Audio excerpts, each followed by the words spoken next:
புஸ்தகம் 3ஆம் அதிகாரம் 2வது வசனம். அவர் வரும் நாளை சகிப்பவன் யார்? அவர் வெளிப்படுகையில் நிலை நிற்பவன் யார்?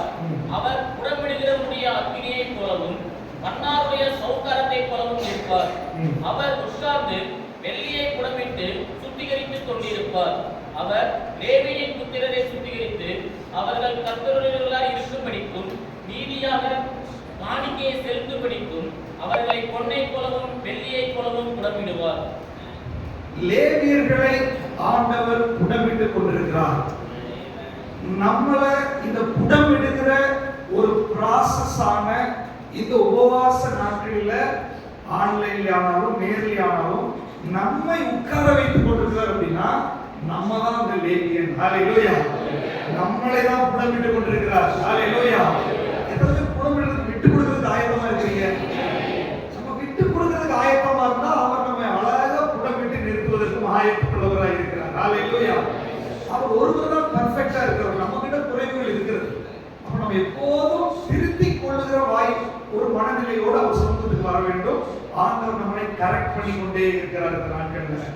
சோ லேவியர்களை வெளியே கொண்டு வந்து அவர்களை வெள்ளியை போல புடமிட்டு அவர்களை பொன்னை போல புடமிட்டு அவருடைய விருப்பத்தை நிறைவேற்ற வேண்டும் என்று தேவன் சித்தம் கொண்டிருக்கிறார். சோ பொன்னை போல புடமிடுவது என்ன அப்படின்னா, பொன்னுக்கு மேல களிம்பு இருக்கிறது. அந்த களிம்பை அவருடைய புடமிடுகிற அக்கினியை அனுப்பி அந்த களிம்பை வெளியே எடுக்க வேண்டும் என்று சொல்லி அவர் விரும்புகிறார். இன்னைக்கு காலையில கூட நாங்க ஃபேமிலியா குரூப்பா ஜெபம் பண்ணும்போது சிஸ்டர் கேட்கிற அந்த களிம்புனா என்னன்னு கொஞ்சம் ஆராய்ச்சி பண்ணணும். களிம்புனா என்ன? திடீர்னு ஞாபகம் வந்துச்சு. எங்க அண்ணா பையன் குழந்தையா இருக்கும்போது கர்ப்பப்பையில் இருக்கும்போது அந்த மோஷன் வந்து வாயில போயிடுச்சு. அந்த கர்ப்பப்பையில் இருக்கும்போது மோஷன் வருதுன்னா அது ரொம்ப பாய்சன் போல இல்லையா? அதனால அவன் பிறந்த உடனே ரொம்ப சிக்காய் உடனே அவனை ஐசியூல வச்சு இன்குபேட்டர்ல வச்சு வெண்டிலேட்டர்ல வச்சு அவனை ட்ரீட்மெண்ட் கொடுக்க வேண்டியதாக போச்சு. ரொம்ப நாள் அந்த போராட்டம் இருந்துச்சு. அதனுடைய தன்மை என்னன்னா உடல்ல போய் ஒட்டி பிடிச்சுவாங்க. நீங்க என்ன போட்டாலும் அது வேலைக்காது. ஸோ அதுக்குன்னு ஸ்பெஷலா மருந்தை கொடுத்து அதை கரைச்சி அது வெளியே வந்தாதான் அவன் உயிருக்கு உத்தரவாதம். அப்படின்னா கழிப்பு அப்படின்றது நம்முடைய உயிருக்கே உத்தரவாதம் இல்லாம பண்ணிடும். ஆனா நீங்க ஆண்டவர் சொல்றாரு, உங்களுக்கே தெரியாம உங்க குடலோட உங்க ஆவியோட உங்க ஆத்மாவோட உங்க சரீரத்திற்குள்ளாக உங்க குடும்பத்திற்குள்ளாக உங்க ஜெப வாழ்க்கைக்குள்ளாக எங்கெல்லாம் அந்த கழிவு ஒட்டிட்டு இருக்கிறதோ அதை கண்டுபிடிக்கிற ஸ்கேனிங் மிஷின் தான் பரிசுத்த ஆவியானவர். அதை வெளியே எடுக்கிற வல்லமை அந்த புடமிடுகிற அக்கினிக்கு உண்டு. இந்த நாட்கள் அதை செய்து கொண்டிருக்கிறார். விசுவாசிக்கிறீங்க? உங்களுக்கே தெரியாம உங்க கழிவுகள் வெளியேறி கொண்டிருக்கிறது. உங்களுடைய உயிருக்கு அச்சுறுத்தலை கொடுத்து கொண்டிருந்த கழிவுகள் எல்லாம் அவருடைய புடமிடுகிற அக்கினி சுட்டரித்துக் கொண்டிருக்கிறது. ஹல்லேலூயா, ஹல்லேலூயா. உங்க ஜீவனுக்கு உத்தரவாதத்தை கொடுக்கிறார் பரிசுத்த ஆவியானவர். உங்களுடைய அழைப்புக்கு உத்தரவாதம் கொடுக்கிறாரு. உங்களுடைய ஜெப வாழ்க்கைக்கு உத்தரவாதம் கொடுக்கிறாரு. உன் அபிஷேகத்துக்கு உத்தரவாதம் கொடுக்கிறாரு. உன்னுடைய அக்கினிக்கு உத்தரவாதம் கொடுக்கிறாரு. உன்னை கொண்டு தேவன் செய்யக்கூடிய ஊழியத்துக்கு உத்தரவாதத்தை கொடுக்கிறாரு. உன் ஊழியத்துக்கு பண உத்தரவாதம் இல்ல, உன் ஊழியத்துக்கு தைரியம் உத்தரவாதம் இல்ல, உன் ஊழியத்துக்கு சப்போர்ட் பண்ற உத்தரவாதம் இல்ல. பரலோகத்தினுடைய அக்கினி உனக்குள்ள இருந்தா அதுவே உன்னுடைய உத்தரவாதமாய் மாறப் போகிறது. ஹல்லேலூயா. அந்த அக்கினி உனக்குள்ள இருக்கிற வரைக்கும் யாரும் உங்களை டச் பண்ண முடியாது. கழிவு உங்களை டச் பண்ண முடியாது. அந்த புடமிடுகிற அக்கினி வந்து கொண்டிருக்கிறது. ஹல்லேலூயா. சோ அந்த புடமிடுகிற அக்கினி குறித்து நம்ம நிறைய தியானிச்சிட்டு இருந்தோம். நேற்றைக்கு குத்து விளக்கை குறித்து தியானிச்சோம். யாரெல்லாம் குத்து விளக்குன்னு சொல்றீங்க நீங்க? ஹல்லேலூயா. ஒரே வார்ப்பு, ஒட்ட வைக்கிறது இல்ல, ஜாயின் பண்றது இல்ல, ஒரே வார்ப்பா இருக்கிற குத்து விளக்கா இருக்கிறீர்கள். ஹல்லேலூயா. இயேசுவுக்குள்ள என்ன எண்ணெயோ அதே எண்ணெய் எனக்குள்ள இருக்கு. சொல்லுங்க, வாயில திறந்து சொல்லுங்க. நீங்க வாயில திறந்து சொல்லதான் அக்கினி வரும். இயேசுவுக்குள்ள என்ன எண்ணெயோ, இயேசுவுக்குள்ள என்ன அபிஷேகமோ அதே அபிஷேகம் எனக்குள்ள. இயேசுவுக்குள்ள என்ன அக்கினியோ அதே அக்கினி எனக்குள்ள. இயேசுவுக்குள்ள என்ன அபிஷேகமோ, என்ன வரங்கள் இருக்குதோ, என்ன வல்லமை இருக்குதோ, அவர் என்னவெல்லாம் செய்தாரோ அப்படியே செய்யும்படி அவரும் நானும் வேறில்லை. என்னையும் அவரையும் பிரிக்க முடியாது. சொல்லுங்க சொல்லுங்க சொல்லுங்க, வாயில திறந்து சொல்லுங்க. உன்னையும் இயேசுவையும் பிரிக்க முடியாது. உன்னையும் இயேசுவையும் பிரிக்க முடியாது. பிரிக்கும்படி சத்துரு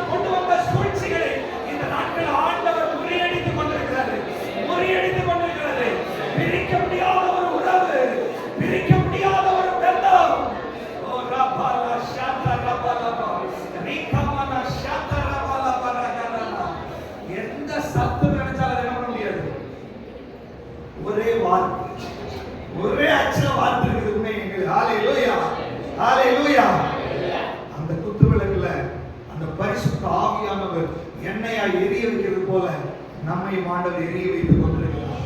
ஹalleluya. அது என்ன பாருங்க, டெய்லி ஓட்டணும். நான் யோசிச்சு பார்த்தேன், ஒரு 10 லிட்டர் டேங்க் இருக்கிற மாதிரி ஒரு செட் பண்ணிருக்கலாம். வருஷ கணக்கில் எரியுது. இந்த பழைய எண்ணெய்ன்ற பேச்சே கிடையாது.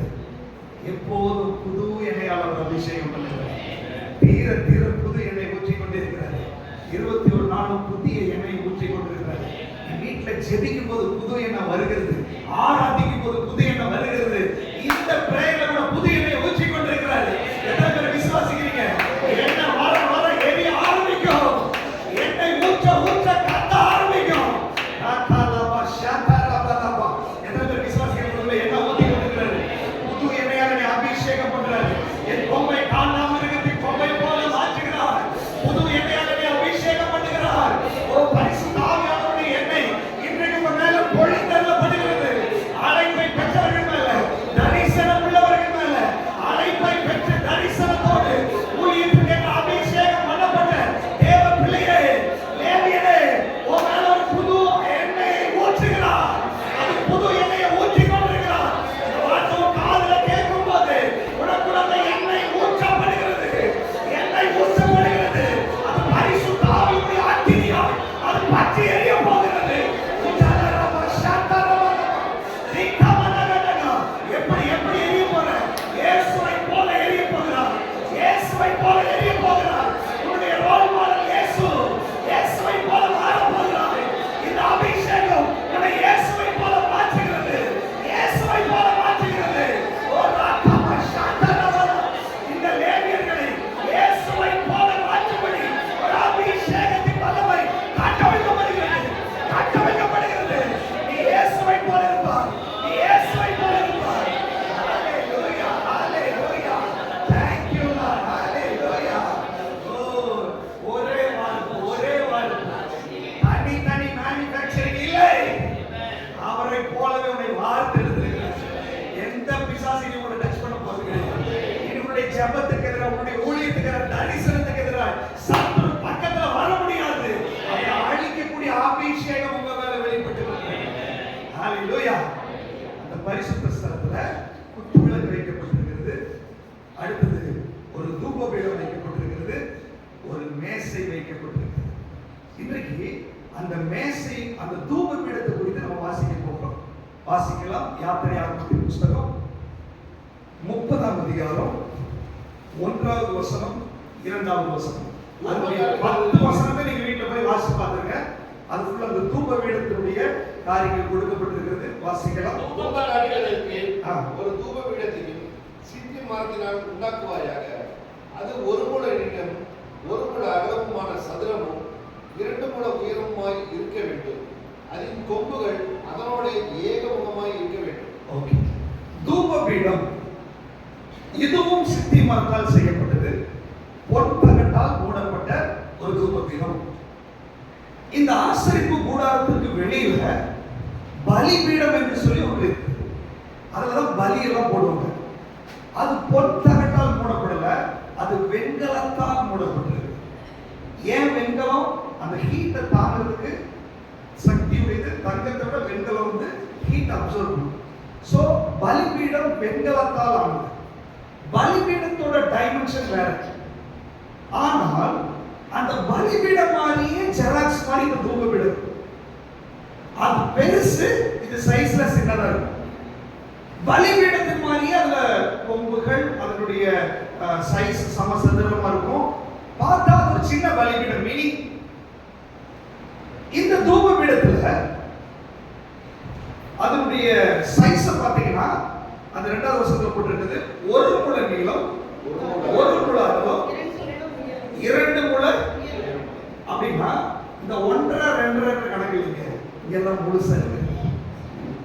1.5 2.5 இருந்த நம்மளை முழுசா மாத்தி ஒரு தூபபீடமாய் ஆண்டவர் மாத்தி இருக்கிறார். ஹalleluya, ஹalleluya.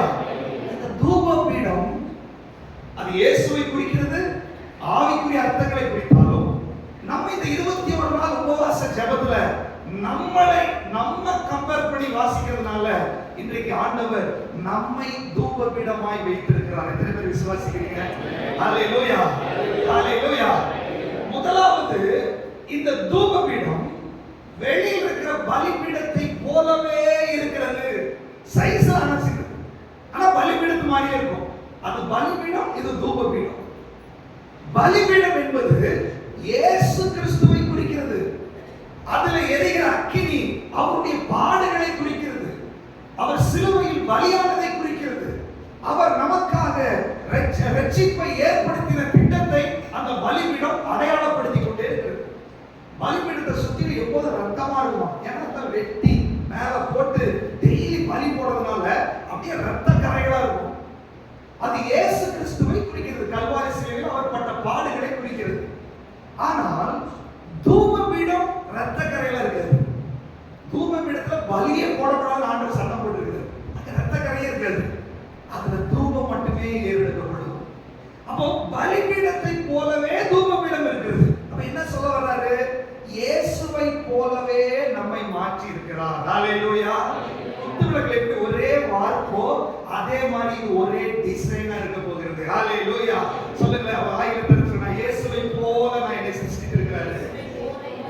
பாருங்க, ஒன்றரை ரெண்டரை இல்ல, எல்லாம் முழுசா இருக்கிறார். அப்படின்னா உங்களை பரிபூரணமாக்கி இருக்கிறார். ஹalleluya. உங்களை பூரணம் உள்ளவர்களாய் மாற்றி இருக்கிறார். தூபபீடம் என்றாலே ஜெபம், ஜெபிக்கிறோம். இன்றைக்கு உங்க ஜெப வாழ்க்கையில ஒரு அசைவம் உண்டாக போறாங்க. இன்றைக்கு உங்களுடைய ஜெபம் மாற போகிறது. உங்க ஜெபத்துக்குள்ள ஒரு அக்கினி வெளிப்பட போகிறது. உங்க ஜெபம் அசைவை உண்டாக்குற ஜெபமாய் மாற போகிறது. ஹalleluya. அந்த ஜெபத்திற்காக தான் உங்களை தூபபீடமாய் இன்றைக்கு ஆண்டவர் மாற்றி இருக்கிறார். ஹalleluya. ஹalleluya.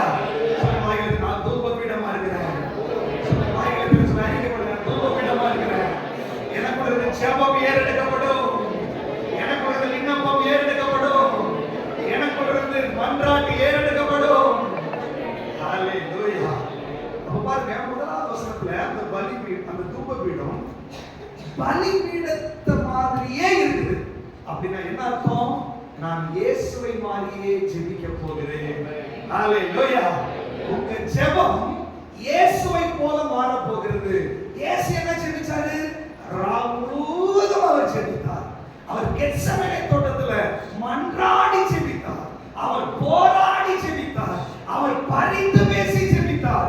அவர் மன்னித்து மற்றவர்களுக்காக, துரோகிகளுக்காக, அவரை மறுதலித்தவர்களுக்காக, அவரை தூஷித்தவர்களுக்காக மன்னிப்பு கேட்டு ஜெபித்தார். ஹalleluya. இதுதான் உலகத்தை அசைக்கக்கூடிய முதல் ஜெபம். ஹalleluya. நம்ம ஜெபத்துக்கு நிறைய தேவ மனிதர்கள் ரோல் மாடலா இருக்கலாம். ஆனா அதுக்கு முன்னாடி இயேசு நமக்கு ரோல் மாடலாய் மாற போகிறார். எத்தனை பேர் விசுவாசிக்கிறீங்க? வாயில தந்த அறிக்கை பண்ணுங்களே. இன்னைக்கு ஆண்டவர் சொல்றாரு, அவருடைய புடமிடுகிற அக்கினி எதுக்கு அனுப்புறாரு தெரியுமா?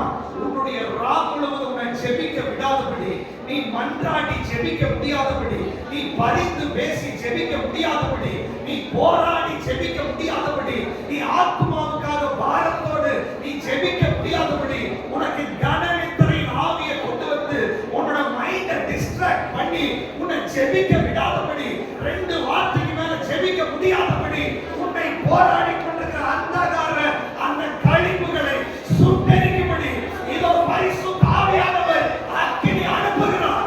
உனக்கு ஒரு ஜெப ஆவி கட்டளையிடப்படுகிறது. நீ இயேசுவை போல ஜெபிக்க போகிறாய். நீ ராமுழுவதும் ஜெபிக்க போகிறாய். நீ ஜெப வீரனாய் மாற போகிறாய். அந்த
பலிபீடம், இது ஒரு குட்டி பலிபீடம், இது ஒரு தூப பீடம்.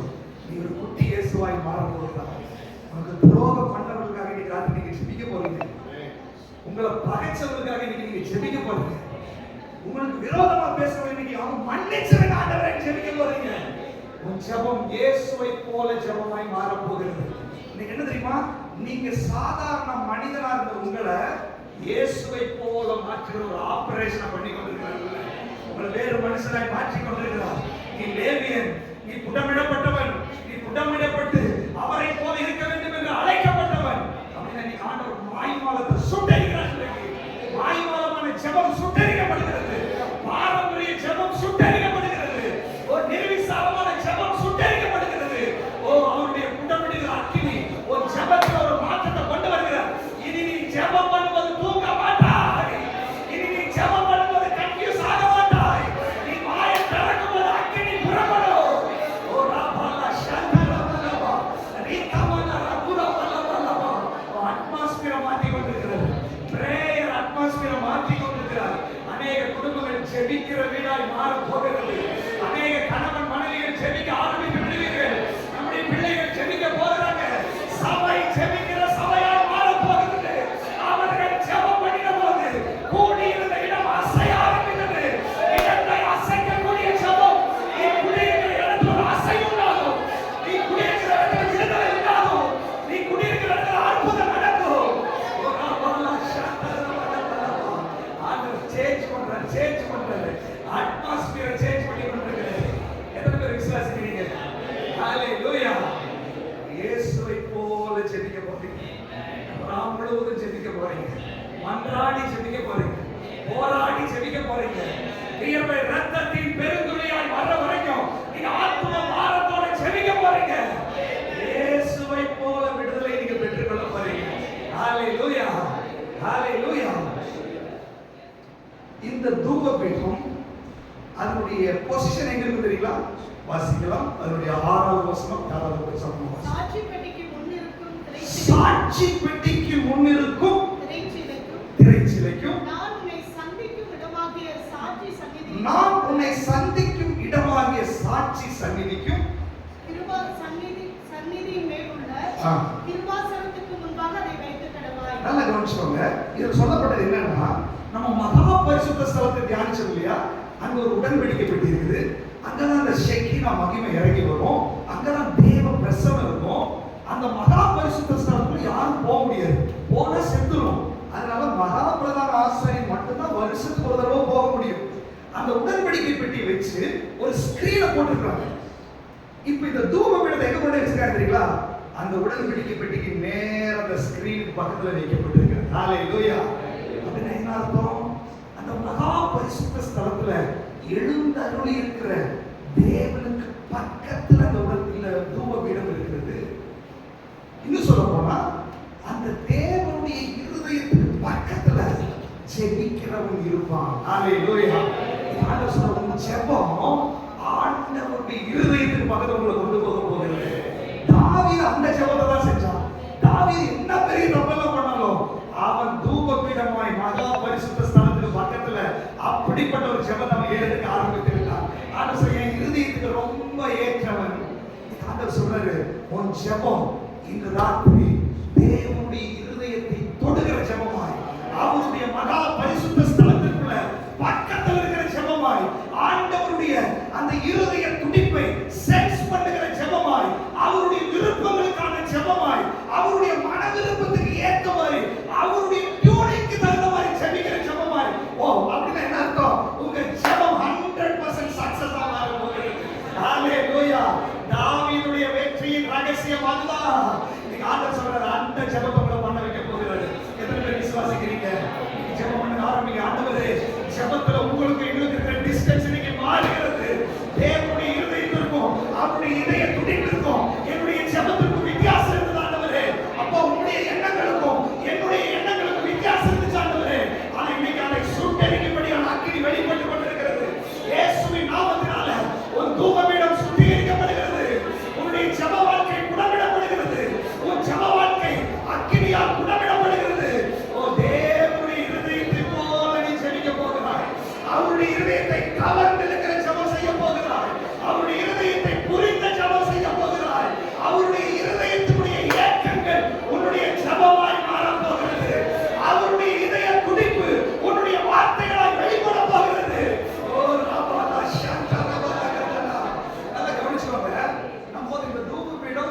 குட்டி பலிபீடம், ஒரு குட்டி இயேசு இல்லையா? அப்படின்னா அந்த க்ளோஸா உட்கார்ந்து நீங்க ஜெபிக்கும் போது அவர் ஜெபிச்சது மாதிரி நீங்க ஜெபிக்க போறீங்க. ஹalleluya. அப்படின்னா நீங்க ஜெபிச்சீங்கன்னா எங்கேயாவது ஒரு வீட்டுல போய் நீங்க ஜெபிச்சீங்கன்னா இயேசுவே வந்து ஜெபிச்ச மாதிரி இருக்கு சொல்ல போகிறார்கள். ஹalleluya. இயேசுவை பார்த்து பயந்தது மாதிரி நீ ஜெபிக்கும் போது சிலர் பயப்பட போகிறார்கள். நீ ஜெபிக்கும் போது பயம் உண்டாக போகிறது. நீ ஜெபிக்கும் போது அசைவு உண்டாக போகிறது. நீ ஜெபிக்கும் போது அற்புதம் நடக்க போகிறது. நீ ஜெபிக்கும் போது விடுதலை நடக்க போகிறது. காரணம் நீ இருதயத்தோடு ஒட்டி ஜெபிக்க போகிறாய். இயேசுவினுடைய இருதயத்தோடு நீ மகா பரிசுத்த ஸ்தலத்திற்குள்ளாக ஒரு சாட்சி சன்னிதானத்திற்குள்ள தேவன் எங்கே எழுந்தருளி இருக்கிறாரோ அங்கே இருந்து நீ ஜெபிக்க போகிறாய். பாருங்க, 21 நாள் உபவாச ஜெபத்துல இனி நீங்க ஜெபிக்கும் போது நீங்க எங்க ஜெபிக்கிறீங்களோ அங்கே தேவன் எழுந்தருளுவார். ஹalleluya. நீ ஜெபிக்கும் போது தேவ பிரசன்னம் உணர போறீங்க. உங்க ஜெப அறை மகா பரிசுத்த ஸ்தலமாய் மாறும். நீ ஜெபிக்கும் போது தேவனுடைய பிரசன்னம் வெளிப்பட ஆரம்பிக்க போகிறது. உன் ஜெப வாழ்க்கையை சேஞ்ச் பண்ணுகிறார் ஆண்டவர். ஜெப வாழ்க்கையை சேஞ்ச் பண்ணுகிறார். எத்தனை பேர் விசுவாசிக்கிறீங்க? ஹalleluya. ஹalleluya. இந்த நாட்களில் இதுக்காக நீங்க வாஞ்சிச்சு ஜெபித்து கொண்டே இருக்க வேண்டும். அநேகருடைய ஜெபம் மாற போகிறது. அநேகருடைய ஜெப வாழ்க்கை மாற போகிறது. உன் ஜெபத்தில் ஒரு வல்லமையை பார்க்க போகிறார். இயேசுவின் இருதய துடிப்பை உன் வார்த்தைகளை நீ வெளிப்படுத்துவாய். நீ சபையில ஜெபம் பண்ணாலும், வீட்ல ஜெபம் பண்ணாலும், தனியில ஜெபம் பண்ணாலும் உன் ஜெபத்தில் ஒரு வித்தியாசம் இருப்பதை மற்றவர்கள் அறியும்படியாய் இயேசுவின் இதய துடிப்பு உன் வார்த்தைகளாய் மாற போகிறது. ஹalleluya. எத்தனை பேர் அப்படி ஆசை இருக்குது? ஆண்டவர் அதை செய்து கொண்டிருக்கிறார்.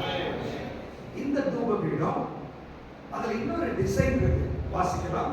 அதனுடைய 3வது வசனம் வாசிங்க. அதன் மேற்புறத்தையும் சுற்றுப்புறத்தையும் அதன் கொம்புகளையும் பசும் பொன் தகட்டால் மூடி சுற்றிலும் அதற்கு பொன் திறனை உண்டு பண்ணி அப்படின்னா டிசைன் பண்ண சொல்லிருக்காரு. சும்மா ஒரு டிசைன் போடுவாங்கல்ல, சும்மா வைக்கக்கூடாது பாப்பாங்க, ஒரு டிசைன் போட்டு வை. அது யார் குறிக்கிற தூபபீடம்? தூபபீடம் யாரு? இன்றைக்கு யாரு தூபபீடம்? சொல்றதுக்கு எவ்வளவு தேவை. குத்துவிளக்கு யாரு? தூபபீடம் யாரு? இப்ப ஒரு டிசைன் போடு அப்படின்றாரு, அலங்காரம் பண்ணுன்றாரு, மேக்கப் போடுன்றாரு. அப்படின்னா என்ன அர்த்தம்? இது என்னுடைய மனவாட்டி அப்படின்றாரு. ஹalleluya. அந்த தூபபீடம் என்னுடைய மனவாட்டியுடைய அடையாளமா என்ன கொண்டு வை. அப்ப அது ஒரு டெக்கரேஷன் பண்றாரு. அப்ப என்ன அர்த்தம்? ஒரு மனவாட்டி ஜெபிச்சா மனவாளன் நோ சொல்லுவாரா? நம்ம உலகத்துல இருக்கிற மனவாளன் நோ சொல்லுவாரு. வசனத்துல சொல்லப்பட்டிருக்கிறது, எஸ்தர் ராஜாத்தி அவர் விண்ணப்பம் பண்ணா பாருங்க. ராஜா என்ன சொன்னா தெரியுமா? உன்னுடைய மன்றாட்டி என்ன? உன்னுடைய மன்றாட்டி என்ன? 2 நாளா கேக்குறாரு. இவங்க தான் சொல்ல மாட்டேங்கிறாங்க. மன்றாட்டி என்ன? நீங்க ஆண்டவர் சொல்றாரு, நீ மனவாட்டியா இருந்தால் உன்னுடைய மனவாளன் எப்போதும் உன்னுடைய மன்றாட்டி என்ன, மன்றாட்டி என்ன, மன்றாட்டி என்னன்னு சொல்லிட்டு அவர் கேட்கக்கூடிய அளவுக்கு உங்க ஜெபத்தோட பவர் மாற போகிறது. ஹalleluya. அப்படி என்ன அர்த்தம்னா, உங்க ஜெபம் ஒரு மனவாட்டியின் ஜெபமாய் மாற போகிறது. ஹalleluya. சொல்லுங்க, வாயில திறந்து சொல்லுங்க, என் ஜெபம் மனவாட்டியின் ஜெபம். சொல்லுங்க சொல்லுங்க சொல்லுங்க, அறிக்கை பண்ணுங்க, மனவாட்டியா மாற போறீங்க, மனவாட்டியா மாற போறீங்க. ஓ, மனவாட்டி பண்ற மாதிரி ஜெபிக்க போறேன், மனவாட்டி பண்ற மாதிரி ஜெபிக்க போறேன். ஹalleluya, ஹalleluya. நல்லா கவனிச்சுக்கோங்க. ஏரோது அவன் வைஃப் இல்ல, வைஃப் மாதிரி செட்டப். அவ யோவான் சாரோட தலையை வெட்டி கொண்டு ஐடியா கொடுக்குறா. என்ன பண்ணாதீங்களா? வெட்டி போறான். மனைவியோட பவர் பார்த்தீங்களா? மனைவி போலியா மனைவியா நடிக்கிறவங்களுக்கே பவர் எப்படி. இங்க அகாஸ்வர் எஸ்தர் ராஜாத்தி போற உனக்கு விண்ணப்பம் என்ன, விண்ணப்பம் என்ன? இங்க போனா ஆமா தூக்குல போடு. இவனுக்கு ராஜ்யத்தில் பாதியான உனக்கு நான் தருவேன். உன்னுடைய விண்ணப்பம் என்ன? உன்னுடைய மன்றாட்டி என்ன? தூக்குல போடு. தூக்கி போட்டாரு. அது வரைக்கும் தளபதியா இருந்தவன தூக்கி போட்டாரு. அப்படின்னு என்ன அர்த்தம்? ஒரு சாதாரண ஒரு பாவியா இருக்கிற, அநீதி செய்கிற ஒரு புறஜாதி ராஜா அவனுடைய மனைவியாய் வந்தவனுக்காக, அவனுக்கு மனைவியாய் ஏற்படுத்தப்பட்டவனுக்காக தலையை வெட்டி கொடுக்கிறதுக்கும், அவனுக்கு அடுத்த ஸ்தானத்துக்கு நம்ம கூட தூக்குல போடுறதுக்கும் இவர் வானத்தையும் பூமியும் படைத்து நீதியுள்ள ராஜா உன்னுடைய மணவாளனா இருக்கிறார். உன்னுடைய மணவாளனா இருக்கிறார். நீ ஜெபிக்கிற ஜெபத்துக்கு பதில் வரப் போகிறது. எத்தனை பேர் விசுவாசிக்கிறீங்க? மணவாட்டியே, உன் விண்ணப்பம் கேட்கப்படுகிறது. மணவாட்டி சபையே, உன்னுடைய ஜெபத்துக்கு பதில் வரப் போகிறது. நீ மணவாட்டி என்ற அந்தஸ்துல ஜெபி. நீ மணவாட்டியாய் கூப்பிடு. அநேகருடைய ஜெபத்துக்கு பதில் வரப் போகிறது. நீ மணவாட்டியாய் ஜெபிக்க போகிறாய். உரிமையோடு ஜெபிக்க போகிறாய். அதிகாரத்தோடு ஜெபிக்க போகிறாய். உனக்காக அற்புதம் செய்யும்படி, உனக்காக இறங்கி வரும்படி இதோ கர்த்தர் இறங்கி வந்திருக்கிறார். கர்த்தர் இறங்கி வந்திருக்கிறார். ஹalleluya. எஸ்தர் ராஜாத்தி எவ்வளவு நாள் ஆயத்தமானாங்க? 6 மாசம் சுத்திகரிப்பு. நமக்கு 21 நாள் சுத்திகரிப்பு. சுத்திகரிப்பு முடியும் போது ராஜா கோலை நீட்டுவார். உனக்கு அனுமதி கிடைக்கிறது. ராஜாவுடைய சமயம். ஹalleluya. விசுவாசத்தோட இருங்க. இந்த 21 நாள் ஜெபத்துல கலந்து கொண்ட ஆன்லைன்லயா இருக்கலாம், இங்கேயா இருக்கலாம். ஆண்டவர் சொல்றாரு, நீ என்னுடைய மணவாட்டியா இருக்கிறாய். நீ மணவாட்டியா இருக்கிறதுனாலதான் நான் உன்னை சுத்திகரித்துக் கொண்டிருக்கிறேன். நீ சுத்திகரிக்காம என் கோலை நீட்ட முடியாது. நீ சுத்திகரணம் ஆகாம என்னால் அற்புதம் செய்ய முடியாது. நீ சுத்திகரணம் ஆகாம எனக்கு இந்த விஷயத்துல விடுதலை கொடுக்க முடியாது. அப்படின்னா என்ன அர்த்தம்? எஸ்தர் ராஜாத்தியாக வெச்சது அரண்மனைக்குள்ள ராஜாவுக்குள்ள வரவதற்காக தான். இன்னைக்கு ஆண்டவர் சொல்றாரு, உன்னை சுத்திகரிப்பு பண்றது என் செங்கோலை நீட்டி உன் விண்ணப்பத்துக்கு பதில் கொடுக்கும்படியாக. ஹalleluya. எத்தனை பேர் விசுவாசிக்கிறீங்க? உங்களுக்கான பதில் இறங்கி வந்து கொண்டிருக்கிறது. உங்களுக்கான பதில் இறங்கி வந்து கொண்டிருக்கிறது. அநேக ஜெபத்துக்கு பதில் பெற்றுக்கொள்ள போறீங்க. 21 நாள் ஜெபத்துல, இந்த சுத்திகரிப்பு ஜெபத்துல, இந்த புடமிடுகிற ஜெபத்துல அநேகருக்கு பதில் வந்து கொண்டிருக்கிறது. ஓ, உன்னுடைய மணவாளன் செங்கோலை நீட்ட போகிறார். இதுவரை அடைக்கப்பட்ட கதவுகள், இதுவரை பதில் வராத விஷயங்களில் பரலோகத்தின் கதவுகள் திறக்கப்பட போகிறது. ராஜா உனக்காக திறக்க போகிறார். மணவாட்டி சபையை செவி, மணவாட்டியை செவி, மணவாட்டியை செவி. எஸ்தர் எப்படி தெரியுமா ராஜ சமூகத்துக்கு போனாங்க? செத்தாலும் சாக உள்ள போற தைரியம். இன்னைக்கு ஆண்டவர் சொல்றாரு, செத்தாலும் சாகிற நான் பசியோட உபவாசத்தோட உட்கார போறேன். செத்தாலும் சாகிற உடம்புக்கு என்னன்னாலும் பரவாயில்ல, வைராகியத்தோட 2 வாரம் ஜெபிக்கிறாய் அல்லவா? நீ விசுவாசி. உனக்காக செங்கோல் நீட்டப்படும். உனக்காக அற்புதம் நடக்கும். அநேகருடைய வாழ்க்கையில் அற்புதம் தொடங்கிவிட்டது. அநேகருடைய வாழ்க்கையில இந்த வார்த்தை வெளிப்படும் போது அற்புதம் நடக்கிறது. அற்புதம் நடக்கிறது. அநேகருடைய வாசல் கதவுகள் திறக்கிறது. அநேகருக்கான தடைகள் உடைகிறது. அற்புதத்தின் கதவுகள் திறக்கப்படுகிறது. நீ மணவாட்டி, நீ மணவாட்டி. ஹalleluya. ஆண்டவர் பாருங்க, மணவாட்டியுடைய ஜெபத்தை செய்யுங்க. எத்தனை பேர் விசுவாசிக்கிறீங்க? உரிமையோடு நீ ஜெபிக்க போறீங்க. அவருக்கு மணவாட்டி சொன்னா, மனைவி சொன்னா அதுக்கப்புறம் என்ன பண்ண முடியாது, மாற்ற முடியாது. அதனால நீ மணவாட்டி என்ற போஸ்டிங்ல இருந்து ஆண்டவரே அப்படின்னு கூப்பிட்டா பதில் வந்தே ஆகும். ஹalleluya. அதற்காக மணவாட்டியாக உங்களை சுத்திகரித்துக் கொண்டிருக்கிறார். அவருடைய புடமிடுகிற அக்னி உங்களை சுத்திகரித்துக் கொண்டிருக்கிறார். விசுவாசிக்கிறீங்க? நன்றி சொல்லுங்க ஆண்டவரே. தூபபீடத்துல அடுத்ததாக வசனம் வாசிங்க. 2வது வசனம். அது 1 முழ நீளமும் 1 முழ அகலமுமான சதுரமும் 2 முழ உயரமுமாய் இருக்க வேண்டும். அதன் கொம்புகள் அதனோட ஏகமுகமாய் இந்த தூபபீடத்துல 4 கார்னர் இருக்குது. சமசதுரமாய் 4 கார்னர்லயும் 4 கொம்புகள் இருக்குது. நேற்றைக்கு நம்ம மாஸ்டர் 4 4 4 அது இயேசுவை குறிக்கிறது. 4 கொம்புகள் இயேசு கிறிஸ்துவினுடைய அதிகாரத்தை கொடுக்கிறது. நேற்றைக்கு நம்ம வாசிச்சோம் சிங்க முகம், காளை முகம், மனித முகம், கழுகு முகம். 4 சுவிசேஷங்களை குறிக்கிறது. 4 சுவிசேஷம் எதற்காக? என்னை அவருடைய பிள்ளைகளை மாற்றுவதற்காக. சுவிசேஷத்தால தான் அவருடைய பிள்ளையா மாறிக்கிறோம். சுவிசேஷத்தால தான் அவருடைய மனவாட்டியா மாறிக்கிறோம். சோ இப்ப நான் சுவிசேஷத்துல மனவாட்டியா வந்து மகா பரிசுத்த ஸ்தலத்துல போய் நிக்கும் போது ஆண்டவர் சொல்றாரு, என்னோட அதிகாரம் உன் அதிகாரம், என் வல்லமை உன் வல்லமை, நான் வேற நீ வேற கிடையாது. நானும் நீயும் ஒன்று, உனக்குள்ளே நான், எனக்குள்ளே நீ. எத்தனை பேர் விசுவாசிக்கிறீங்க?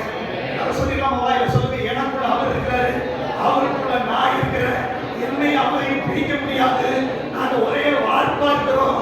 அவர் எனக்குள்ள, அவர் வல்லமை எனக்குள்ள, அவர் அதிகாரம் எனக்குள்ள, அவர் மகிமை எனக்குள்ள. ஓ, விசுவாசிக்கும் போது வெளிப்பட ஆரம்பிக்கும். 4 தன்மைகளுடைய வல்லமைகள். ஒன்று சிங்கமுகம். அவர் என்னது? சிங்கம் அப்படின்னா அது ராஜா, ராஜா மாதிரி அதிகாரத்தோடு இருக்கிறது. நீங்க ஆண்டவர் சொல்றாரு, உன் ஜெபம் ராஜா மாதிரி அதிகாரத்தோடு ஜெபிக்க ஆரம்பிக்க வேண்டும். ஹalleluya, ஹalleluya. ராஜாவின் கட்டளை பிறந்தால், எத்தனையோ பைபிள் நம்ம நிறைய வாசிக்கிறோம். சவுல் கூட ராஜாவோட கட்டளையில தான் அதிகாரம் வாங்கிட்டு கிறிஸ்தவர்களை கொல்ல போறாரு. அதே மாதிரி எஸ்தரின் புஸ்தகத்துல ராஜாவுடைய முத்திர மோதிரம் வந்த உடனே அப்படியே சூசான் நகரமே கலங்கிருச்சு. ஏன்னா ராஜா சீல் வச்சா என்ன அர்த்தம்? க்ளோஸ் பண்ணி ஆகணும். நீங்க ஆண்டவர் சொல்றாரு, அந்த புறஜாதி ராஜா பாபிலோன் சாம்ராஜ்யம், மேதியா பெர்சியா சாம்ராஜ்யம், ரோம சாம்ராஜ்யம், கிரேக்க சாம்ராஜ்யம், இத்தனை சாம்ராஜ்யத்தை நான் எடுத்து எல்லாத்தையும் காமிச்சிருக்கேன் தெரியுமா? அதை விட பவர்ஃபுல்லான ஒரு சாம்ராஜ்யம் என்னுடைய சாம்ராஜ்யம். அதை இந்த பூமியில ஸ்தாபிக்க போகிறேன். அதுக்கு முன்னாடி என்னோட ஜெராக்ஸா இருக்கிற நீங்க அந்த அதிகாரத்தை வெளிப்படுத்த வேண்டும் என்று தேவன் நம்மை அழைத்திருக்கிறார். ஹalleluya. அப்படினா முதல் ஜெபம் என்ன தெரியுமா? அதிகாரமுடைய ஜெபமா இருக்க போகிறது. ராஜாவோட அதிகாரம் புறப்பட்ட உடனே சூசான் நகரம் கலங்கிற்று. இன்னைக்கு ஆண்டவர் சொல்றாரு, நீ அதிகாரத்தோட ஜெபிச்சா அங்க இருக்கிற சத்துருக்கள் கலங்க ஆரம்பித்து விடுவார்கள். சத்துருக்கள் கலங்க ஆரம்பித்து விடுவார்கள். எத்தனை பேர் விசுவாசிக்கிறீங்க? சொல்லுங்க, வாயில திறந்து சொல்லுங்க.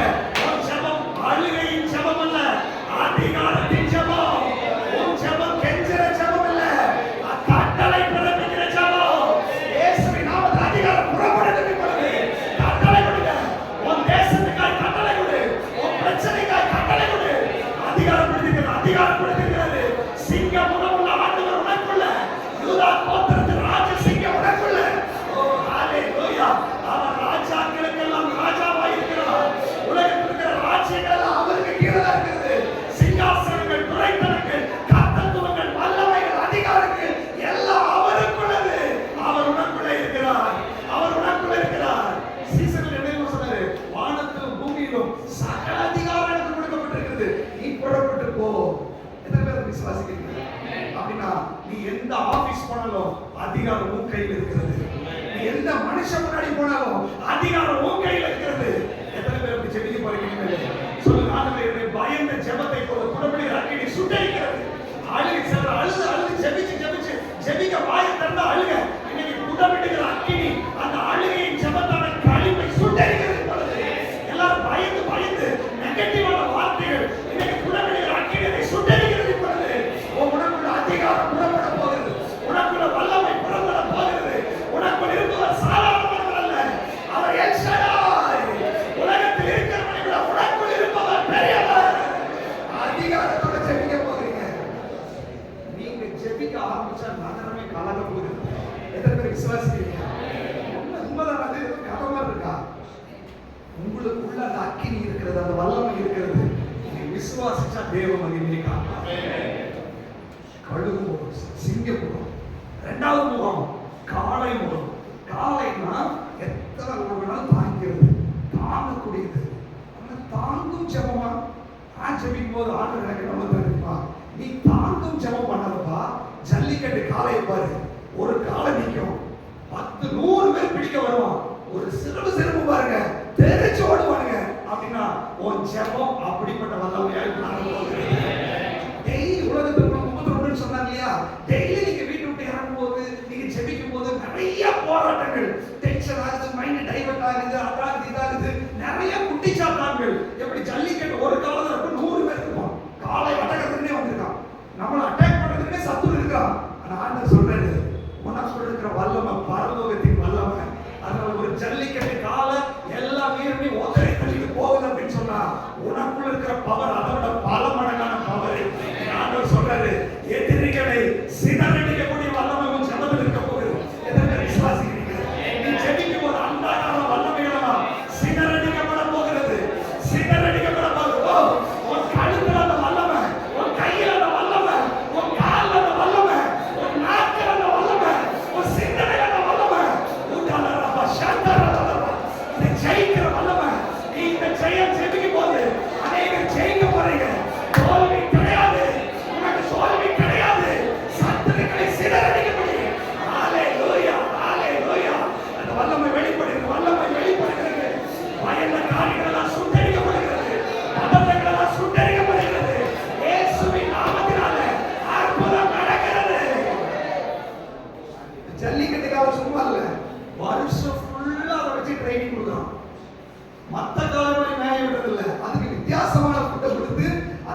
ஸ்ட்ரென்த் பலனை கொடுத்து அனுப்புறாரு.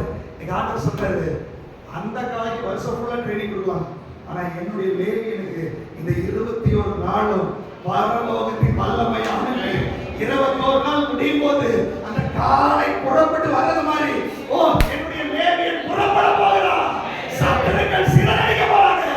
இதுவரை உன்னை பயப்படுத்தின, இதுவரை உனக்கு சிம்ம சொப்பனமா இருந்த, இதுவரை உனக்கு எதிராக இருந்த கோலியாத்துகளை சிதறடிக்கும்படி, ஓ நீ ஒரு காலை மாதிரி புறப்பட போகிற. ஹalleluya. அந்த வல்லமை வெளிப்பட்டு கொண்டிருக்கிறது. அநேகருக்கு அந்த வல்லமை வெளிப்பட்டு கொண்டிருக்கிறது. எத்தனை பேர் விசுவாசிக்கிறீங்க? அப்படின்னா உங்க ஜெபம் அந்த மாதிரி இருக்கும்ன்றது. நீ ஜெபிக்கும் போதே சத்துருக்கள் சிதறடிக்கப்பட போறாங்க. நீ ஜெபிக்கும் போதே அற்புதம் நடக்க போகிறது. உன்னுடைய விடுதலைக்கு வேற யாரும் ஜெபிக்க வேண்டியதில்லை. வெரி பாஸ்டர் ஜெபிக்கணும். ஓ நான் ஜெபிக்கும் போதே கட்டுகள் உடையணும், நான் ஜெபிக்கும் போதே கதவுகள் திறக்கணும், நான் ஜெபிக்கும் போதே சத்துருக்கள் சிதறடிக்க போறோம். அப்படின்னா இந்த பிரேயருக்கு அப்புறம் அநேகரை பாஸ்டரா மாத்த போறாரு ஆண்டவர். அநேகரை ஜெப வீரர்களா மாற்ற போறாரு, அதிகாரப்படுத்த போறாரு. ஓ தமிழ்நாடு சில ஜெப வீரர்களை பார்க்க போகிறது. ஓ கோயம்புத்தூர் ஜெப வீரர்களை பார்க்க போகிறது. சென்னையில, மத்திய பிரதேசத்துல, திருநெல்வேலியில ஓ ஜெப வீரர்கள் எழும்புகிறார்கள். இவர்கள் சத்துருக்களை பார்த்து பயப்பட மாட்டாங்க. ஓ சிதறடிக்கிற வல்லமை. ஹalleluya, ஹalleluya. ஆண்டவர் பாருங்க அற்புதம் செய்ய போறார், அற்புதம் செய்ய போறார். ஹalleluya. இன்னைக்கு பிரேயர் முடிச்சு மொபைல் நோண்டிட்டு இருந்தாங்க. மொபைல் நோண்டனா பிரேயர்ல முடிச்சு மொபைல் ஆன் பண்ணு, ஆன் பண்ண ஒரு வீடியோ வந்துச்சு. என்ன வீடியோ தெரியுங்களா?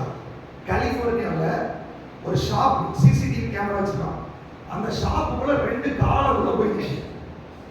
ஏதோ ஒரு மெடிக்கல் ஷாப்போ இல்லை ஒரு பியூட்டி பேக் ஷாப், ஒரு ஃபேன்சி ஸ்டோர் மாதிரி உள்ள 2 காலை போய் நிற்குது. ஏன்னா காலை ஷாப்புக்குள்ள நிற்குது. கலிபோர்னியா கோயம்புத்தூர் எனக்கு தெரியுதா, சீவத்துல கோயம்புத்தூர் நினைச்சுட்டு அதை ஆன் பண்ணேன். பார்த்தா 2 காலை இப்போ கலிபோர்னியால அவ்வளோ ஜெயிச்சாண்டிக்கா இருக்குது. இவனுக்கு முன்னாடி மூர்க்க வெடிகுண்டு வந்துச்சு. இவங்க விலகிட்டாங்க. கடைக்குள்ள நேரம் உள்ள போய் அது வந்து பின்னாடி இன்னொன்று உள்ள வந்துருச்சு. வந்து எல்லாத்தையும் மேல எல்லாம் அடைச்சு பண்ண எல்லாம் கீழே தள்ளி உள்ள நிக்குது. எல்லாமும் வெளியே நின்றுட்டு இருக்கான். ஆண்டவர் சொன்னாரு, என் பிள்ளைகளுடைய ஆசீர்வாதத்தை என் பிள்ளைகளுக்கு தரமாட்டேன்னு இதுவரைக்கும் தடுத்து கொண்டிருக்கிறவெல்லாம் ஒதுக்கி நிக்க போறான். நீ காலை மாதிரி உள்ள போக போகிறது. நீ சுதந்திரிக்க போகிறாய். உன் ஜெபம் சுதந்திரிக்க போகிறது. நீ பயப்பட மாட்டாய், நீ பயப்பட மாட்டாய். உன்னுடைய அற்புதம் வருகிறது, உன்னுடைய விடுதலை வருகிறது, அதிசயம் நடக்க போகிறது. சுதந்திரிக்கிற வல்லமை வெளிப்பட போகிறது. சுதந்திரிக்க போகிறார். ஹalleluya. மனித முகம், 4 கொம்பு, மனித முகம். அப்படின்னா மனிதன் என்பது ஆதியாகமம் 1ஆம் அதிகாரம் 27-28 வாசிங்கன்னா, சகல ஜலத்தின் மேலும் சகல மிருக ஜீவன் இயற்கையின் மேல அவர்கள் அதிகாரம் உடையவர்களாய் ஆளுகை செய்யும்படி அவர்களை அழைத்தார். மனித முகம் அதை குறிக்கிறது. அவர் சன் ஆஃப் காட் இல்லையா, அதை குறிக்கிறது. அப்படின்னா ஆதாம் பாவம் செஞ்சதுனால என் ஆளுகை இழந்துட்டேன், என் வல்லமை இழந்துட்டேன், என் அதிகாரத்தை இழந்துட்டேன், இந்த உலகத்துல எதையுமே என்னால சாதிக்க முடியல. ஆனா ஆண்டவர் சொல்றாரு, 2ஆம் ஆதாமாகிய இயேசுவுடைய வித்து உனக்குள்ள வந்ததுனால நீ இப்பொழுது ஆளுகை செய்ய போகிறாய். ஹalleluya.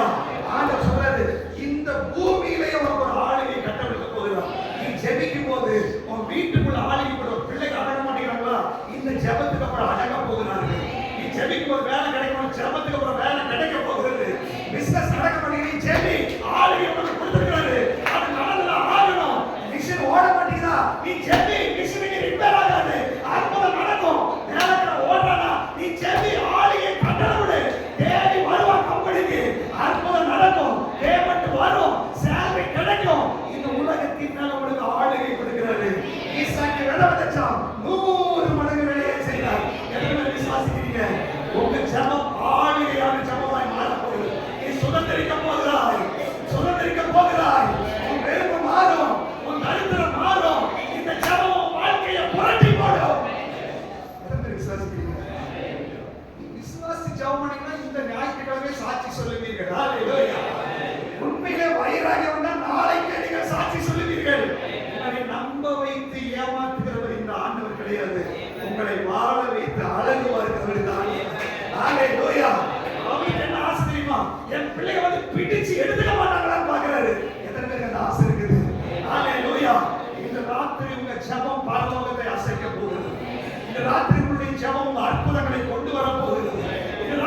உங்களுடைய ஜெபம் பல நாட்கள் இந்த தடைகளை நீக்க போகிறது. இந்த ராத்திரி உங்களுடைய ஜெபம் உங்க வாழ்க்கையை புரட்டி போட போகிறது. உங்க ஜெபாவி அந்த தூபபீடமாய் ஆண்டவர் மாற்றி கொண்டிருக்கிறார். ஹalleluya. அடுத்தது என்ன முகம்? கழுகு முகம். கழுகு முகம், சன் ஆஃப் காட். அப்படின்னா அவர் மனுஷனா இருந்தாலும் அவர் இயற்கைக்கு அப்பாற்பட்ட வல்லமைகளை செய்து அவர் தேவன் என்று வெளிப்படுத்தினார். ஹalleluya. அப்படின்னா இன்னைக்கு நீங்க ஜெபிக்க ஆரம்பிக்கும் போது சூப்பர் நேச்சுரல் மிராக்கிள் ஆண்டவர் செய்ய போகிறார். இந்த ஜெபத்துக்கு பேர் தெரியுமா? Super natural prayer. ஹalleluya. எத்தனை பேருக்கு வாஞ்சியா இருக்குது? ஏன்னா உங்களுக்குள்ள இருக்கிறது சூப்பர் நேச்சுரலா ஜெபம் பண்ணாரு. என்ன ஜெபம் பண்ணாரு? இல்ல லாசர் செத்துட்டான், இல்ல அவன் தூங்குறாங்க. சூப்பர் நேச்சுரல் இல்லையா? தண்ணீரை திராட்சரசம் சூப்பர் நேச்சுரல். இவர் ஜெபிக்கும் போது சூப்பர் நேச்சுரல் உயிர் தெழுந்தார். அவர் கல்வாரி சிலுவையில் இருந்து விடுதலையாகி அது மரித்து அடக்கம் பண்ணப்பட்டு மரணத்திலிருந்து விடுதலையாகி சூப்பர் அவரோட லைஃப் முழுவதும் சூப்பர் நேச்சுரல். நீங்க ஆண்டவர் சொல்றாரு, நான் வேற நீ வேற இல்ல, நான் உனக்குள்ள நீ எனக்குள்ள, நம்மள ஒரே வாய்ப்பு, என்னுடைய ஜெராக்ஸ், நான் பெருசு நீ குட்டி தூங்க போயிடும். நீங்க ஆண்டவர் சொல்றாரு, நீ ஜெபிக்கும் போது சூப்பர் நேச்சுரல் மிராக்கிள் நடக்க போகுது. எத்தனை பேர் விசுவாசிக்கிறீங்க? அறிக்கை பண்ண வாயில தான் அறிக்கை பண்ணுங்க. எத்தனை பேருக்கு சூப்பர் நேச்சுரல் அற்புதம் நடக்க போகிறது? கடலின் மேல் நடந்த சூப்பர் நேச்சுரல் நடக்கும். யாருக்கு நடக்காதவனுக்கு நடக்கும், யாருக்கு நடக்காத அற்புதம் உனக்கு நடக்கும். நீ ஜெபிக்கும் போது இயற்கைக்கு அப்பாற்பட்ட வல்லமைகள் நடக்கும். நீ ஜெபிக்கும் போது அற்புதம் நடக்கும். நீ ஜெபிக்கும் போது விடுதலை நடக்கும். கொடிய வியாதிகள் குணமாகும். டாக்டருடைய மெடிசன் இல்லாமையே நீ ஜெபிக்கும் போது ஒரு சூப்பர் நேச்சுரல் பவர் அது வெளிப்பட ஆரம்பித்து விடும். இயற்கைக்கு அப்பாற்பட்ட பிரேயர்.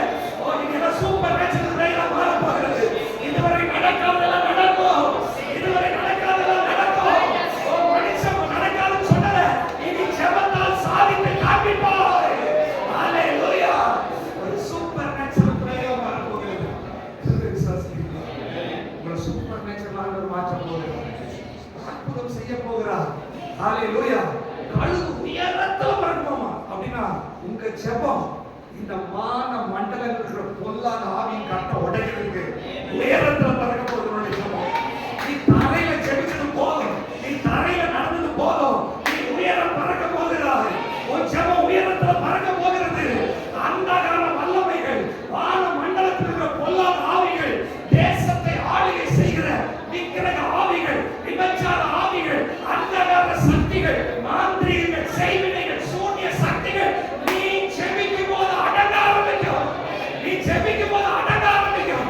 நீ ஜெபிக்கும் போது அடங்க ஆரம்பிக்கும். அபிஷேகத்தை ஊற்றி கொண்டிருக்கிறார். நல்லா கவனிங்க. கழுகு உயரத்துல பிறந்தாலும் ஷார்ப்பா பார்க்கும். நீங்க ஆண்டவர் சொல்றாரு, நீ கழுகு மாதிரி ஜெபிக்க போற, ஷார்ப்பா காமிச்சு கொடுக்குறார் ஆண்டவர். உன் புருஷனுடைய பிரச்சனை என்ன, உன் ஒய்ஃபோட பிரச்சனை என்ன, பிள்ளைகளுடைய ரூட் எங்க, பிரச்சனையுடைய வேர் எங்க, ஆணி வேற உனக்கு ஷார்ப்பாய் காண்பிக்கும்படி உன் கண்களை திறக்கிறார் ஆண்டவர். இன்னைக்கு அநேகருக்கு விசேஷம் வர போகிறது, அநேகருக்கு வெளிப்பாடு வர போகிறது, அநேகருடைய ஆவிக்குரிய கண்கள் திறக்க போகிறது.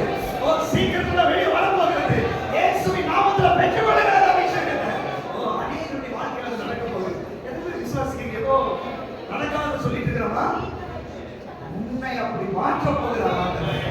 அது எப்படி தெரியுமா? மேல இருக்கும். ஒரு கோழி குண்டு போயிட்டு இருந்துச்சுன்னா எப்படி வருது எப்படி எடுத்துட்டு போகுதுன்னு தெரியாது. வந்த அழகை தூக்கி போயிடும். நீங்க ஆண்டவர் சொல்றாரு, உன் ஜெபம் இவ்வளவு நாள நீ காத்து கொண்டிருந்த விஷயங்களை, இவ்வளவு நாள நீ ஆசைப்பட்டிருந்த விஷயங்களை, எனக்கு கிடைக்குமா கிடைக்காதுன்ற விஷயங்களை, சத்துரு பாதுகாத்து வச்சிருந்த விஷயங்களை கூட ஒரு செகண்ட்ல தூக்கிட்டு போகக்கூடிய வல்லமை உன் ஜெபத்தில் வெளிப்பட போகுது. ஹalleluya. எத்தனை பேர் விசுவாசிக்கிறீங்க? அறிக்கை பண்ணுங்க, அறிக்கை பண்ணுங்க, டைம் ஆயிட்டு, அறிக்கை பண்ணுங்க, அறிக்கை பண்ணுங்க. ஆண்டவரே, என் ஜெபம் ஷார்ப்பான ஜெபமாய் மாற போகிறது. என் ஜெபம் வெளிப்பாடின் ஜெபமாய் மாற போகிறது. என் ஜெபம் அற்புதத்தின் ஜெபமாய் மாற போகிறது. பிசாசே, உன் கையில நீ பாதுகாத்து வச்சிருந்தத பறித்து கொண்டு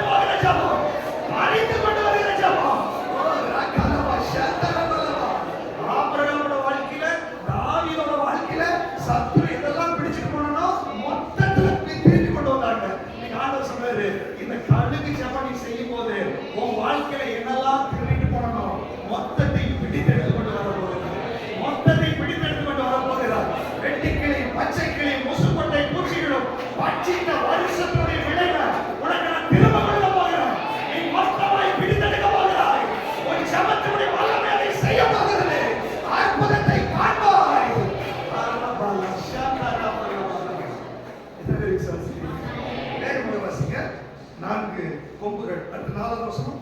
அந்த திரையின் கீழே அதன் 2 பக்கங்களிலும் அதை சுமக்கும் தண்டுகளின் இடங்களாகிய அதன் 2 பக்கத்து 2 மூலைகளிலும் 2 பொன் வளையங்களை உண்டாக்கும். வளையங்கள் இருந்தது. எதுக்கு வளையங்கள் தெரியுமா? 4 மூலையிலும் வளையங்களை போட்டு வச்சாச்சு. எதுக்குன்னா அதுல கம்ப உள்ள விட்டு 4 பேர் தூக்கி போறது. ஏன் அதுக்கு ஒரு வீல் வைக்கல? ஆண்டவர் பாருங்க எல்லா இடத்துலயுமே உடன்படிக்கை பெட்டி, தூபபீடம், மேசை எல்லாமே சுயமா போக கூடாது. நான் தான் சுமக்கணும். ஹalleluya. அப்படின்னா என்ன அர்த்தம்? சுய விருப்பம். சுய விருப்பத்துக்கு இருக்கிற ஜெபம். நிறைய ஜெபம் நம்ம விருப்பத்திலேயே செஞ்சுட்டு இருக்கோம்ல. அது மாத்தி உங்க ஜெபம் தேவ சித்தத்தின் ஜெபமாய் மாறும்போது ஹalleluya. தேவ சித்தத்தின் ஜெபம் என்ன தெரியுமா? வெயிட் பண்றது. ஐயோ லேட் ஆகுது. எல்லாரும் பந்தியில வெயிட் பண்றாங்க. திராட்சை தீந்து போச்சு. இவன் சொல்றாரு தேவ சித்தத்துக்கு ஒப்புக்கு வெயிட் பண்ணிட்டே இருக்கு. அவருடைய வேலைக்காக வெயிட் பண்ணிட்டே இருக்காரு. அவருடைய வேலை வந்த உடனே அழகா நடக்கிறது. அற்புதம் நடந்து விட்டது. அப்படின்னு என்ன தெரியுமா? தேவ சித்தத்துக்கு ஒப்பு கொடுக்கிற ஜெபம் அற்புதங்களை கொண்டு வருகிற ஜெபமாய் மாறப் போகிறது. ஹalleluya. அவர் லேட்டா தான் வந்தாரு. லாசர் உயிரோட வந்து விட்டான். ஹalleluya. அப்ப என்னுடைய டைம் ஃபிக்ஸ் பண்ணி நான் ஜெபிக்க போறது இனிமேல் அவருடைய டைம்காக நான் ஜெபிக்க போறேன். என் விருப்பத்துக்காக நான் ஜெபிக்க போறது இல்ல. அவருடைய விருப்பத்துக்காக ஜெபிக்க போறாரு. இப்ப பாருங்க ஆண்டவர் சொல்றாரு, ஓ விருப்பத்துக்காக ஜெபிச்சு நீ சாதாரண ரசத்தையே குடிச்சு சலிச்சு போயிட்ட. ஆண்டவர் சொல்றாரு, கொஞ்சம் வெயிட் பண்ணு. என் டைம்க்கு நீ ஜெபம் பண்ணு. என் விருப்பப்படி நீ ஜெபம் பண்ணு. ஒரு இதுவரை காணாத ருசி உள்ள திராட்சை ரசத்தை உனக்கு உள்ள ஆசையா இருக்கு. ஹalleluya. அற்புதத்தின் ஜெபத்தை செய்ய போறீங்க. உங்க ஜெபம் அற்புதத்தின் ஜெபமாய் மாற போகிறது. அறிக்கைப்படு ஆண்டவரே, என்னுடைய ஜெபத்துல டேஸ்டே மாற போகிறது. அற்புதத்தை கொண்டு வருகிற ஜெபமாய் மாற போகிறது. நான் ஜெபிக்கும் போது அற்புதம் நடக்கும். ஒரு சாதாரண ஜெபிச்சாலே அற்புதத்தின் ஜெபமாய் மாற போகிறது.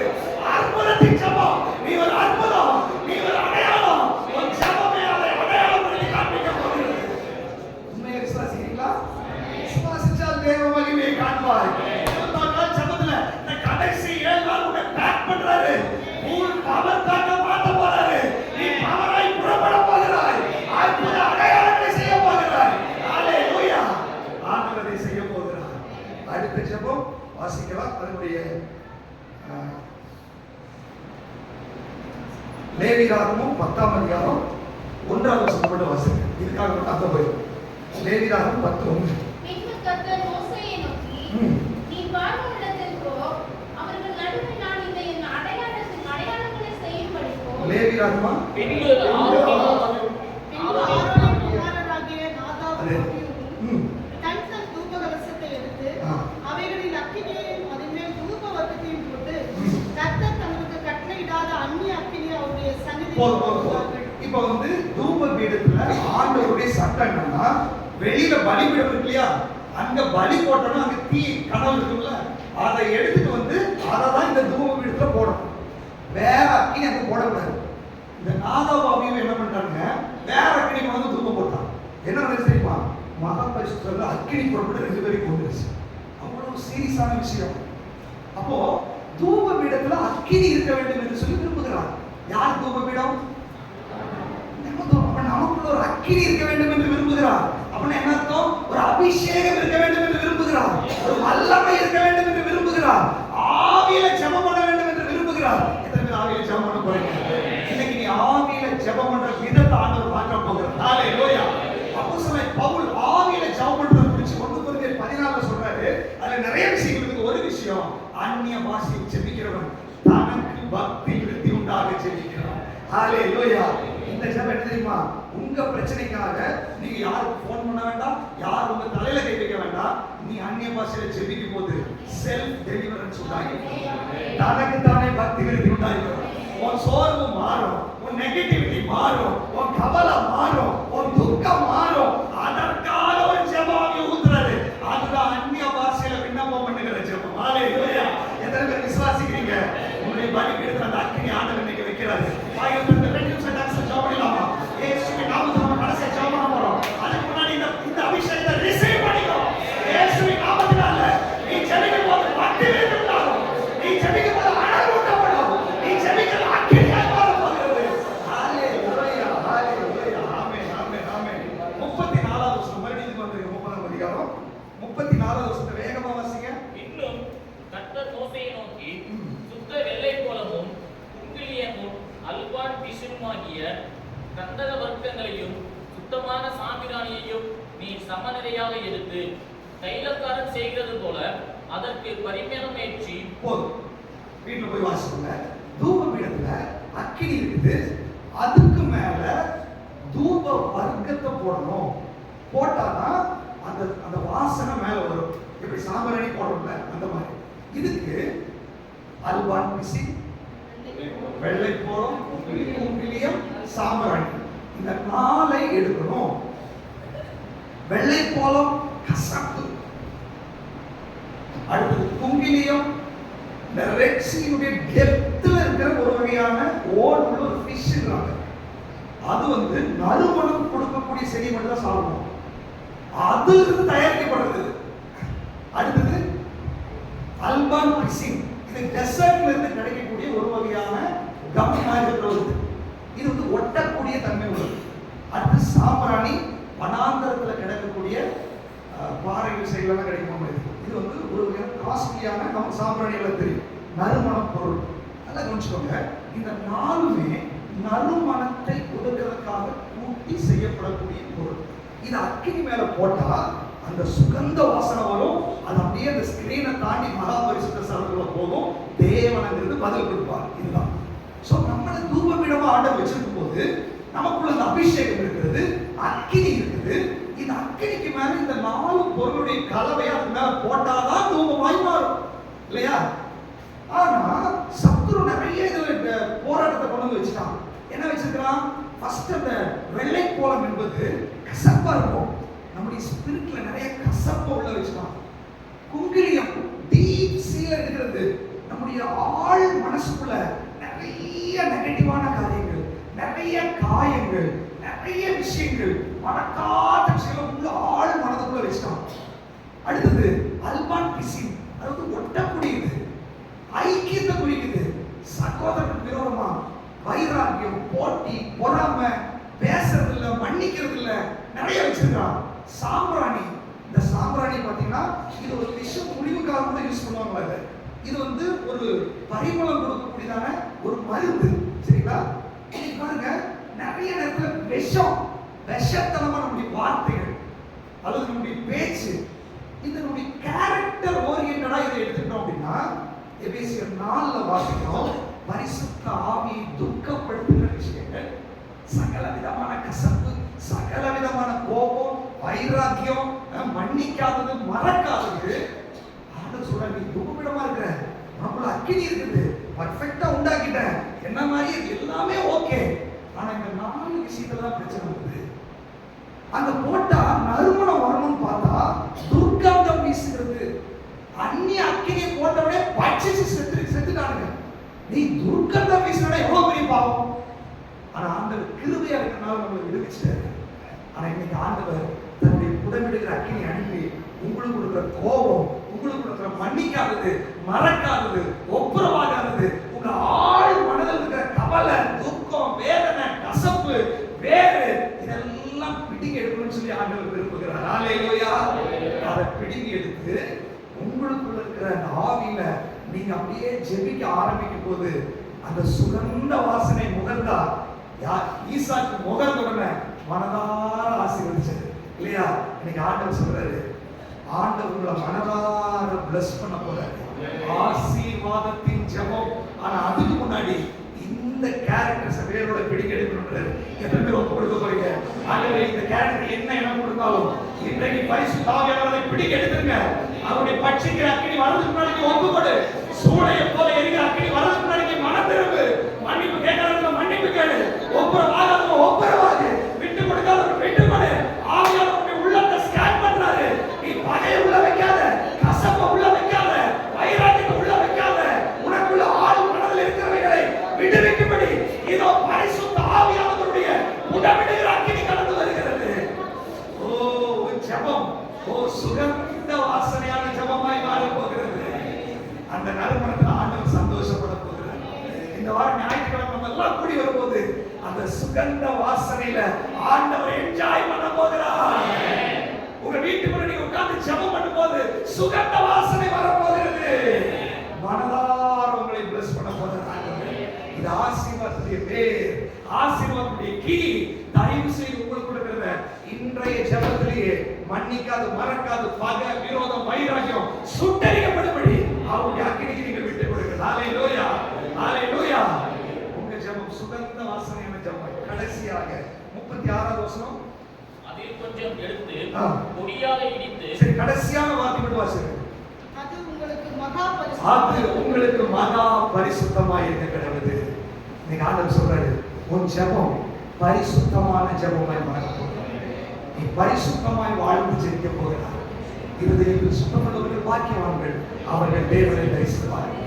பரிசுத்தம் இல்லாமல் ஒருவரும் தேவனை தரிசிக்கவே முடியாது. நீங்க ஆண்டவர் சொல்றாரு, உன் சிந்தனையில பரிசுத்தம், உன் பார்வையில பரிசுத்தம், உன் பேச்சுல பரிசுத்தம், உன் கையில சுத்தம், உன் கால்ல சுத்தம், கொடுக்கமான விஷயத்துல சுத்தம், எல்லாம் கிளீன் பண்ணி பரிசுத்தமான கரங்களை உயர்த்தி ஆண்டவரே நீ கூப்பிடும்போது வானம் திறக்கப்பட போகிறது. உங்களுடைய அற்புதத்தை பார்க்க போறீங்க. ஆண்டவர் சொல்றாரு, இந்த ஜெபம் ஆவி உங்களை ஊற்றப்படும் போது நீ பரிசுத்தமாய் ஜெபிப்பாய். நீ பரிசுத்தமாய் ஜெபிக்கும் போது அநேக தேவனை தரிசிக்க போறீங்க. அநேகருடைய என்கவுண்டர் உண்டாக போகிறது. நீங்க இயேசுவை பார்க்க போறீங்க. இயேசுவை தரிசிக்க போறீங்க. பரலோக அனுபவம் உண்டாக போகிறது. உங்க ஜெப வாழ்க்கை தலைகளாய் மாற போகிறது. எத்தனை பேர் விசுவாசிக்கிறீங்க? ஆவியானவர் இன்னைக்கு அந்த ஜெப வாழ்க்கையை மாற்றும்படி நம்ம எல்லாரும் ஜெபிக்க போறோம். அப்படியே கண்களை மூடி எல்லா கரங்களை உயர்த்தி ஜெபிக்கலாமா?